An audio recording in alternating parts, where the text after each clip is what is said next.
Le président de la République il y a des pouvoirs de police internationale. Pour lutter contre les passeurs. A confié à Françoise Fresso ses regrets d'avoir supprimé la hausse de la TVA sociale décidée par Nicolas Sarkozy. La gauche s'étonne, certains protestent. Les Républicains y voient un calcul.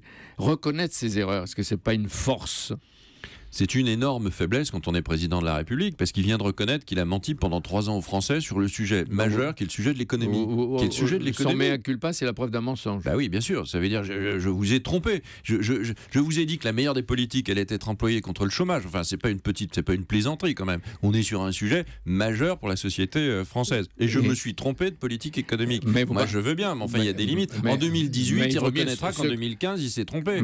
Avec 3 ans de retard. Il est dans l'action. Il n'est pas commentateur de sa propre en 2016, action. En 2016 et 2017, Nicolas Sarkozy va peut-être reconnaître qu'il s'est trompé en 2010-2011. Mais dans le projet et dans le débat politique, il y aura évidemment, parce que les erreurs permettent de progresser, mais là, elles ne permettent pas de progresser, puisqu'il ne fait pas la TVA sociale, puisqu'il ne baisse pas suffisamment les charges sociales, puisque la compétitivité du pays. Donc, il note que c'était de l'impréparation.